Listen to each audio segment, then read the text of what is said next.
नमस्कार दोस्तों, मेरे YouTube चैनल और लाइफ चेंजर में आपका बहुत बहुत स्वागत है। आज हम नंबर सिस्टम के बारे में पढ़ेंगे।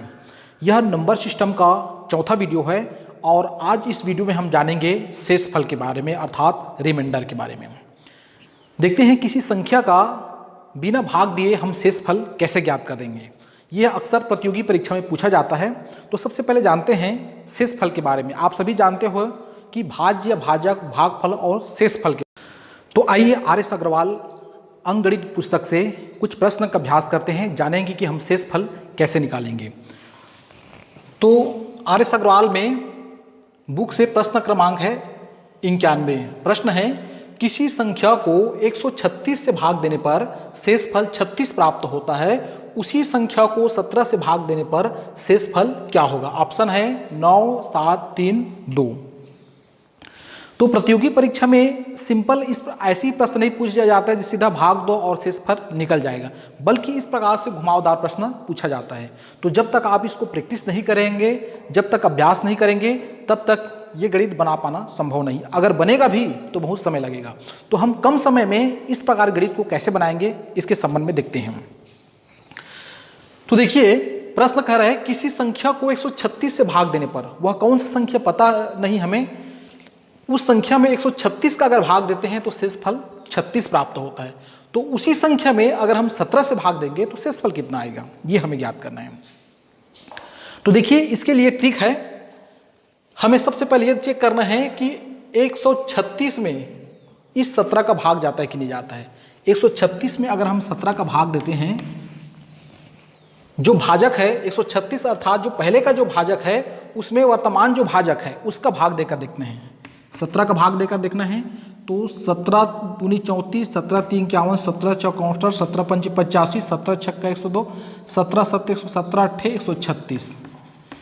ये जो 17 8 136 8 बार में पूरा पूरा भाग जा रहा है। तो देखिए, जब इसमें पहले भाजक में दूसरा भाजक का यदि पूरा पूरा भाग जाएगा तभी इसका कोई हल प्राप्त होगा, अन्यथा ये परिभाषित नहीं किया जा सकता है। तो ये पूरा पूरा भाग चला जाता है। अब हमें शेषफल ज्ञात करना है। तो क्या करना है, जो पहले शेषफल बचा है 36 बचा है, 36 बचा है, उसमें हम इस भाजक 17 का भाग दे देंगे। तो 17 दूनी 34 प्राप्त हो रहा है और शेषफल 2 प्राप्त हो रहा है। और यही शेषफल 2 प्राप्त हो रहा है, वही क्या हो जाएगा, वास्तविक में शेषफल हो जाएगा। इसलिए हमारा सही उत्तर हो जाएगा डी। तो देखिए, हमने क्या किया इसमें शेषफल निकालने के लिए बहुत ही कम समय में। पुनः एक बार देख लेते हैं। किसी संख्या को 136 से भाग देते हैं, अर्थात ये पहला भाजक हुआ और ये दूसरा भाजक 17 है।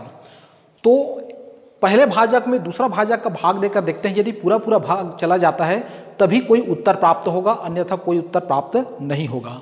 हम अभी भाग देकर देखते हैं तो 8 बार में पूरा पूरा भाग चला गया, इसका मतलब इसका कोई हल प्राप्त होगा। अब हमें क्या करना है, जो शेषफल आया है उसमें पुनः 17 का भाग देना है। शेषफल 36 में 17 का भाग दिया तो ये हो 2 बार गया, तो शेषफल 2 प्राप्त हुआ। इसलिए हमारा वास्तविक जो शेषफल प्राप्त होगा 2 होगा। इस प्रकार से बहुत ही कम समय में इसको बना सकते हैं, बशर्ते आपको प्रैक्टिस करने की जरूरत है। आइए इसी प्रकार से एक और गणित का अभ्यास करते हैं, जो कि प्रश्न क्रमांक 92 से है। किसी संख्या को 156 से भाग देने पर शेषफल 29 बचते हैं, उसी संख्या को 13 से भाग देने पर शेषफल क्या बचेगा। प्रश्न सेम उसी प्रकार से, केवल हमने संख्या में चेंज किया है। तो देखते हैं, इसको सेम उसी प्रकार से बनाएंगे। 156 में हम 13 का भाग देकर देखते हैं पूरा जाता है कि नहीं। 156 में हम 13 का भाग देकर देखते हैं। 13 एकम 13 और 13 दूनी 26। ये 12 बार में कंप्लीट कर जा रहा है, इसका मतलब पूरा भाग चला जा रहा है। इसलिए इसका हम हल प्राप्त कर सकते हैं, शेषफल ज्ञात कर सकते हैं। तो अब हमें स्वयं उसी प्रकार से प्रक्रिया अपनाना है। 29 में 13 का भाग देकर देखना है। 29 में 13 का भाग देते हैं तो 13 दूनी 26। तो शेषफल कितना आ गया, 3। तो हमारा सही उत्तर हो जाएगा 3, अर्थात सी। तो देखिए, शेषफल ज्ञात करना बहुत ही आसान है। अब आइए कुछ अलग प्रकार के प्रश्न का अभ्यास करते हैं। प्रश्न क्रमांक 94 है। प्रश्न कहता है कि 4000 में से छोटी कौन सी संख्या घटाई जाए कि शेषफल बची संख्या 19 से पूर्णतः विभाजित हो जाए। देखिए, यहाँ प्रश्न में जो भाज्य है 4000, 4000 में 19 का पूरा पूरा भाग नहीं जा रहा है, 4000 में 19 का पूरा भाग नहीं जा रहा है, तो प्रश्न कह रहा है कि वह कौन से छोटी से छोटी संख्या है, कौन से छोटी से छोटी संख्या है जिसको घटाने पर 4000 में घटाने पर जो प्राप्त संख्या है उसमें 19 का पूरा पूरा भाग चला जाएगा। ये हमें ज्ञात करना है। तो देखते हैं इसके लिए क्या कर रहेंगे।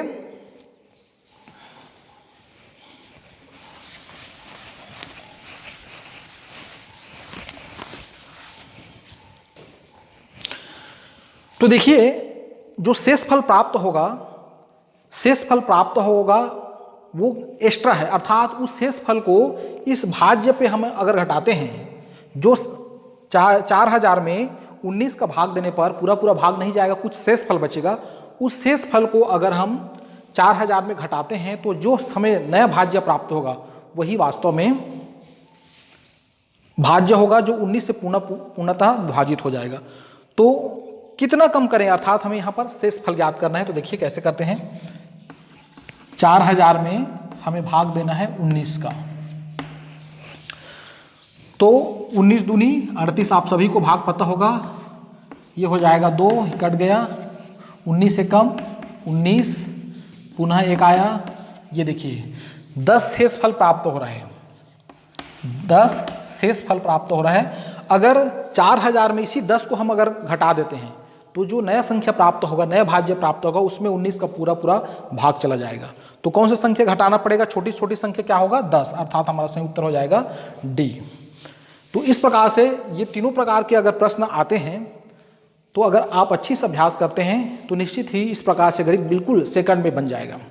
आइए कुछ अलग टाइप के प्रश्न का अभ्यास करते हैं और जानेंगे कि हम शेषफल कैसे ज्ञात। तो आइए शेषफल से संबंधित कुछ और प्रश्न का अभ्यास करते हैं। तो चलिए डॉक्टर आर.एस. अग्रवाल अंकगणित बुक से प्रश्न है 95 प्रश्न। 6 अंकों की वह छोटी से छोटी संख्या कौन सी है जो 111 से पूर्णतः विभाजित हो। तो हम जानते हैं, इसके लिए जानना पड़ेगा कि 2 अंकों की सबसे छोटी संख्या, 2 अंकों की सबसे बड़ी संख्या, 3 अंकों की सबसे बड़ी संख्या, 3 अंकों की सबसे छोटी संख्या, ये सभी को हमें जानना पड़ेगा। तो आप स्कूल लेवल में आप जानते हैं कि जहाँ पर हमें छोटी संख्या ज्ञात करना है, छोटी संख्या ज्ञात करना है, मान लो 5 अंक की छोटी संख्या ज्ञात करना है तो हमें एक लिखना पड़ेगा और बाकी 4 को शून्य लिखना पड़ेगा। ये 5 अंकों की सबसे छोटी संख्या हो जाएगा। इसी प्रकार से 6 अंकों की छोटी संख्या लिखना है तो 1 करना है और 5 हमें शून्य करना है, 1 2 3 4 5 6। इस प्रकार से ये 6 अंकों की सबसे छोटी संख्या हो जाएगा। इसी प्रकार से 5 अंकों की बड़ी संख्या हमें लिखना है तो हमें 5 9 लिखना पड़ेगा, तो ये हो जाएगा 99,999। ये 5 अंकों की सबसे बड़ी संख्या होगा। इसी प्रकार से 6 अंकों की बड़ी संख्या लिखने के लिए हमें 6 9 लिखना पड़ेगा, तो ये हो जाएगा 9,99,999। तो आपको सबसे छोटी और सबसे बड़ी संख्या ये निकालना आना चाहिए। तो अगर ये ज्ञात है तो हम यहाँ पर आगे हल करेंगे। 6 अंकों की वह छोटी से छोटी संख्या कौन सी है जो 111 से पूर्णतः विभाजित हो जाएगी। तो इसके लिए एक छोटे से फार्मूला है जहाँ छोटी से छोटी संख्या ज्ञात करने के लिए कहता है। तो यहाँ पर एक सूत्र यहाँ पर याद रखना है, अभीष्ट संख्या बराबर हो जाएगा, अभीष्ट संख्या बराबर हो जाएगा, ये होगा भाज्य प्लस भाजक ऋण शेषफल। ये सूत्र आपको याद रखना है। इस सूत्र की सहायता से इस प्रकार के प्रश्न बनेंगे कि छोटी से छोटी संख्या ज्ञात कीजिए जो दी हुई संख्या से पूरा विभाजित हो जाएगा। तो ये हमें सूत्र याद रखना है। तो देखते हैं ये कैसे होता है, ये सूत्र कहाँ से आया। मान लो आपको सूत्र याद नहीं है तो कैसे स्वयं इसको तैयार कर सकते हैं या स्वयं इसको व्युत्पन्न कर सकते हैं। तो देखिए कल्पना कीजिए, मान ले छोटे संख्या लेते हैं, 2 अंकों की सबसे छोटी संख्या क्या है 10 है। 2 अंकों की सबसे छोटी संख्या 10 है। मान लो इसमें हम 3 का भाग देते हैं।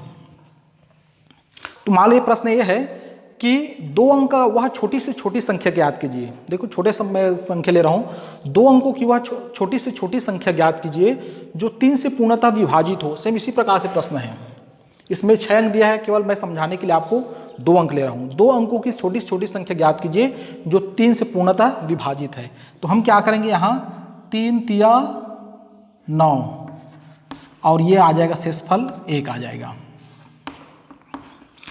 तो हम जानते हैं 2 अंकों की सबसे छोटी संख्या जो 3 से विभाजित हो जाए वह संख्या क्या है, 12 है।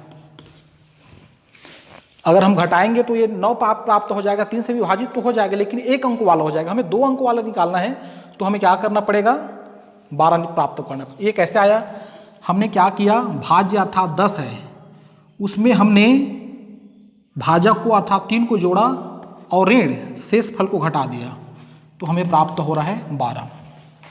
तो सेम वही कंडीशन इसमें लागू करना है कि भाज्य हमने क्या किया, भाज्य में भाजक को जोड़ा फिर शेषफल को घटा दिया तो ये हमारा सूत्र प्राप्त हो जाएगा। इस सूत्र की सहायता से हम आसानी से इसको हल कर सकते हैं। देखिए अभिष्ट संख्या क्या हो जाएगा, भाज्य बराबर दिया है, पहले तो हमें भाग करके देखना पड़ेगा कि भाजक शेषफल कितना प्राप्त होगा। यहाँ पर हमें भाग देकर देखना पड़ेगा।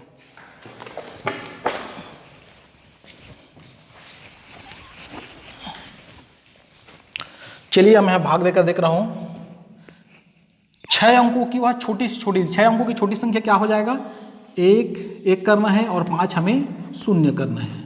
1 2 3 4 5 5 अंकों की सबसे छोटी संख्या क्या हो जाएगा, 1 लाख। इकाई, दहाई, सैकड़ा, हजार, 10,000, लाख, 1 लाख हो जाएगा। अब इसमें किससे भाग देने के लिए कह रहे हैं, 111 से।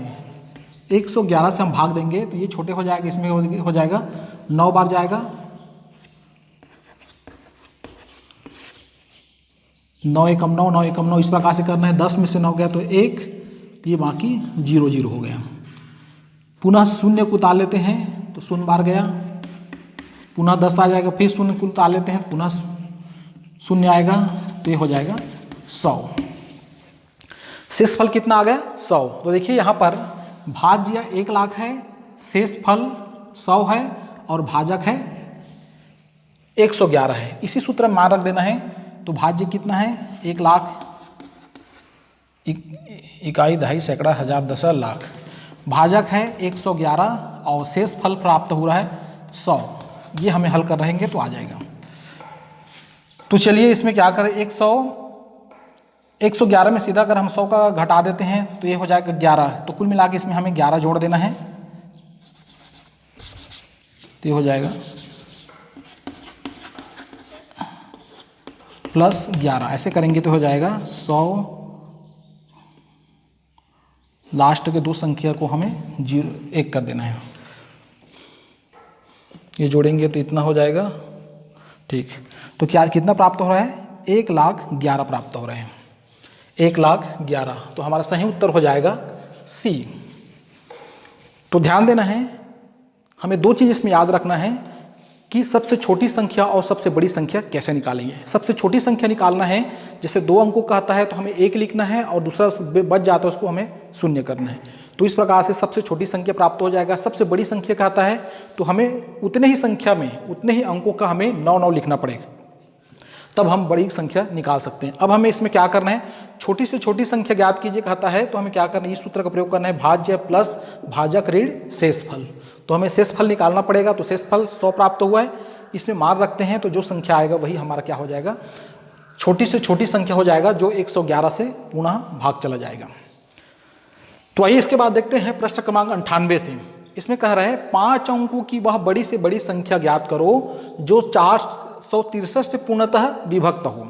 यहाँ पर देखिए बड़ी से बड़ी संख्या कह रहे हैं, तो बड़ी से बड़ी संख्या कह रहा है तो ये सूत्र का प्रयोग नहीं करना है, बल्कि सिंपल शेषफल में भाज्य में शेषफल को घटा देना है। सीधा ये सूत्र हो जाएगा, अभिष्ट सूत्र बराबर अभिष्ट संख्या बराबर हो जाएगा भाज्य ऋण शेषफल। ये सूत्र का प्रयोग करना है, बड़ी से बड़ी संख्या ज्ञात करने के लिए कहता है। इसको भी आप आसानी से समझ सकते हैं।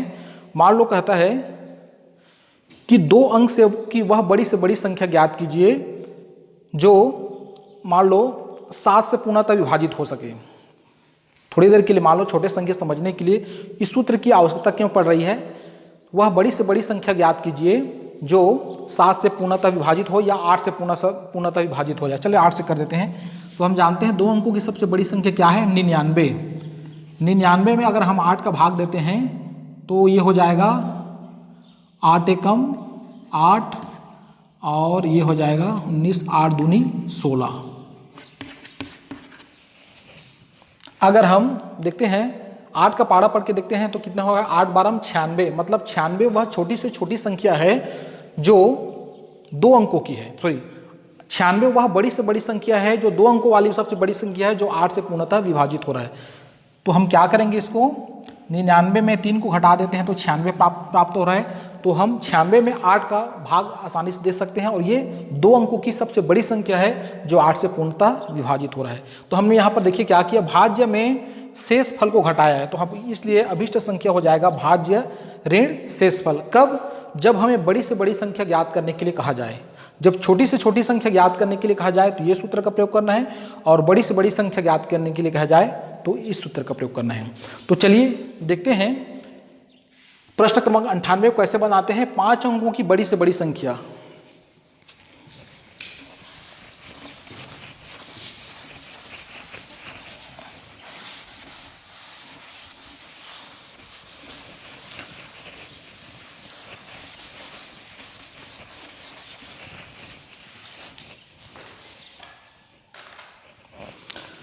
तो हम जानते हैं सबसे पहले 5 अंकों की सबसे बड़ी संख्या कितना हो जाए, 1 2 3 4 5, 5 हमें 9 कर देना है।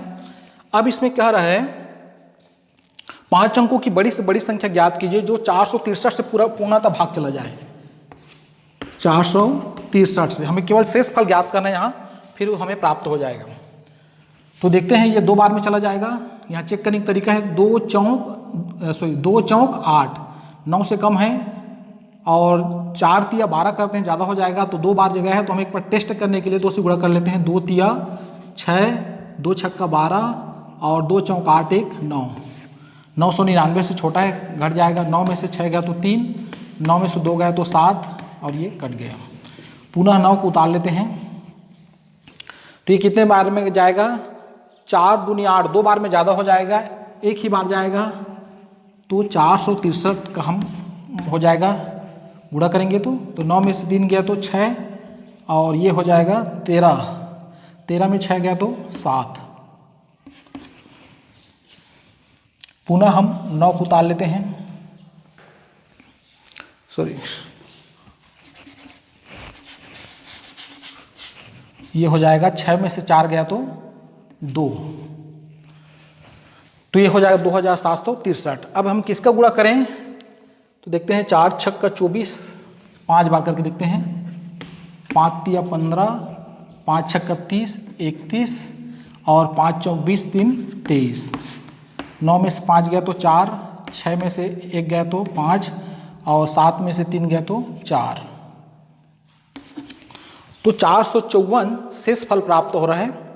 अब इस 454 को 99,999 में हम किसको घटाएंगे, 454 को। 454 को हटा देते हैं तो हो जाएगा 9 में से 4 गया तो 5, 9 में से 5 गया तो 4 और 9 में से 4 गया तो 5 और 99। तो ये प्राप्त हो रहा है 99,545। तो 99,545 हमारा सही ऑप्शन हो जाएगा बी। तो चलिए प्रश्न क्रमांक 102 है, 17 के घात 200 को 18 से भाग देने पर शेष फल क्या होगा। इसी प्रकार से 103 नंबर के प्रश्न है, 25 के घात 25 को 26 से भाग देने पर शेष फल क्या होगा। तो यहाँ पर देखिए दोनों का प्रारूप एक जैसे है, इसमें घात सम है, इसमें घात विषम है। चलिए इसको हल करने के लिए मैं बहुत ही शॉर्ट ट्रिक बता रहा हूँ आपको। देखिए 17 में 18 घटा देते हैं तो कितना प्राप्त हो जाएगा, ऋण 1 प्राप्त हो जाएगा। अगर ऋण 1 का घात जितना भी है 200 है तो 200 कर देते हैं, बटे में कितना है 18 है, 18 से भाग दे रहे हैं तो ऋण 1 का घात 200 है। इसका मतलब वो क्या है, अगर घात सम हो तो धनात्मक रहता है और विषम हो तो ऋणात्मक रहता है। ये प्राप्त हो जाएगा 1/18। यदि 1 में हम 18 का भाग देते हैं तो शेष फल प्राप्त होगा 1, इसलिए हमारा सही उत्तर हो जाएगा ए का 1 उत्तर आ जाएगा। तो यदि घात सम है तो 1 आ जाएगा। अब देखिए इसी प्रकार से यदि घात विषम है, सेम इसी प्रकार से 25 का घात 25 है बटे 26 है। देखिए 25 में 26 घटाते हैं तो ये ऋण 1 प्राप्त होगा। ऋण 1 का घात 25 बटे 26। चूंकि घात विषम है इसलिए इसका मान क्या हो जाएगा, ऋणात्मक में प्राप्त हो जाएगा। ऋण 1 बटे 26 प्राप्त हो जाएगा। अब हमें क्या करना है, 26 में 1 घटा देना है तो ये प्राप्त हो जाएगा 25। तो इसलिए हमारा जो शेष फल प्राप्त हो जाएगा 25। तो ये बहुत ही शॉर्ट ट्रिक है। इसकी सहायता से आप बहुत ही कम समय में, सेकंड में इस प्रकार के गणित को हल कर सकते हैं। तो मुझे आशा है आप सभी को ये जो शेष फल से संबंधित वीडियो है आपको बहुत ही पसंद आएगा। यदि वीडियो अच्छा लगे तो मेरे चैनल को सब्सक्राइब अवश्य करें। धन्यवाद।